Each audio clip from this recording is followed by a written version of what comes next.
Good evening అండి బ్రహ్మనాయుడు గారు. కీర్తన్ గారు చూశారు కదా, ఒక దారుణమైన ఘటన గుంటూరు నగరంలో జరిగింది. మహిళను వివస్త్రం చేసి దారుణంగా దాడి చేసినటువంటి ఘటన. అయితే ప్రభుత్వం స్పందించింది. పోలీస్ అధికారులు విఆర్లకు పంపిన పరిస్థితి ఉంది. 9 మందిని అరెస్ట్ చేశారు, రిమాండ్కి పంపించారు. సో అయినప్పటికీ కూడా ఇలాంటి ఘటనలు ఎవరి అండతో జరుగుతున్నాయంటూ వైసీపీ నిలదీస్తుంది. ఏం చెప్తారు? ముందుగా మీకు, అలాగే ప్యానల్ పెద్దలకి, అలాగే రాజనీతి వీక్షకులకి నమస్కారం సార్. సార్ అంటే ఎవరి అండతోనో చేయాల్సిన అవసరం వాళ్ళకేం ఉంటది. ఫస్ట్ థింగ్ గుర్తుపెట్టుకోవాలి, ముందు ఆ ఆడపిల్లకి ఏవైతే అన్యాయం జరిగిందో, అక్కడ అవమానం జరిగిందో, దాని గురించి ఏ మహిళైనా మాట్లాడితే బాగుంటుంది కానీ దీన్ని కూడా రాజకీయంగా వాడుకుంటాము. మేము ప్రతి ఒక్క విషయాన్ని నీచంగా దిగజారి నవ్వుల పాలయ్యేలాగా ప్రతి ఇష్యూని టేక్ ఓవర్ చేస్తాను. అండ్ ఇప్పుడు ఒక పెద్ద మనిషి వచ్చి మాట్లాడిపోయారు. అయ్యో ఆయన మాట్లాడితే నాకు నిజంగా నవ్వాలా ఏడ్చాలో అర్థం కాదు. అట్లనే పెద్ద మనిషిని పిలిపించారు ఈ రోజు ఫస్ట్ టైం. గంట అని మాట్లాడిన వాళ్ళు, ఈయన సంజనా సుకన్య అని మాట్లాడిన వాళ్ళు ఈరోజు వచ్చి కూటమి ప్రభుత్వానికి మహిళా భద్రత గురించి, మహిళల గురించి నీతులు చెప్పడానికి, అక్కడ ఉన్న ఎమ్మెల్యేని పాయింట్అవుట్ చేస్తూ మాట్లాడడానికి రావడానికి సిగ్గుండాలి కొంచెం. వీళ్ళకి అసలు అటువంటి మాటలు మనం మాట్లాడచ్చా?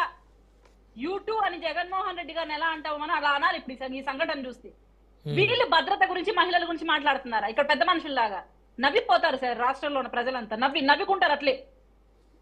మేము ఎక్కడైనా సదరు వ్యక్తిని అరెస్ట్ చేయకుండా, సదరు వ్యక్తిని సస్పెండ్ చేయకుండా, సదరు వ్యక్తిని రిమాండ్కి పంపకుండా, లేదా అక్కడున్న ఎమ్మెల్యే కూడా ముందుకొచ్చి ప్రెస్ మీట్ పెట్టకుండా సైలెంట్ గా ఇంట్లో ఉండి, హోమ్ మినిస్టర్ సైలెంట్ గా ఇంట్లో ఉండి, టీబీఎన్ గారు సైలెంట్ గా ఇంట్లో ఉంటే, ఇప్పుడు వీళ్ళు వచ్చి ఆగిత్యం చేసినా అయ్యో కూటమి ప్రభుత్వం పూర్తిగా ఫెయిల్ అయింది మహిళా భద్రతలో అనుకోవచ్చు. హఠాహుటిన మేము యాక్షన్ తీసుకొని వాళ్ళని అరెస్ట్ చేయించి ఆ సదరు వ్యక్తికి ధైర్యం చెప్పి ఇది తప్పని మేము మాట్లాడుతూ ఎంత భారీగా ఖండిస్తున్నామో మీరు చూస్తున్నారు. సీఎం గారు మాట్లాడారు, హోమ్ మినిస్టర్ గారు మాట్లాడారు, సదరు ఎమ్మెల్యే కూడా నీట్ గా ఎక్స్ప్లెయిన్ ఇచ్చారు.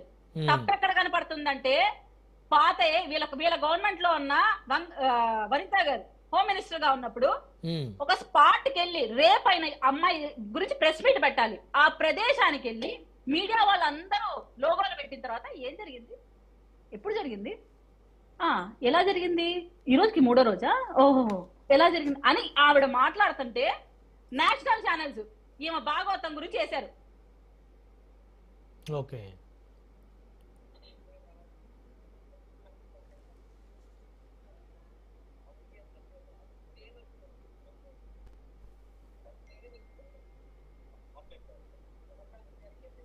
ఓకేలండి. ఇది దీని తర్వాత రేపుల గురించి, అలా రేపు చేయాలని రాలేదు, ఇదో తాగిన మత్తులు అనుకోకుండా చేశారు. ఈవిడ ఇదే హోమ్ మినిస్టర్ గత ప్రభుత్వంలో ఒక రేపు ఆవిడ మాట్లాడిన మాట రేపు చేయాలని పోలేదంట. ఆ ఉద్వేగపూర్వకంగా తాగారు కాబట్టి రేపు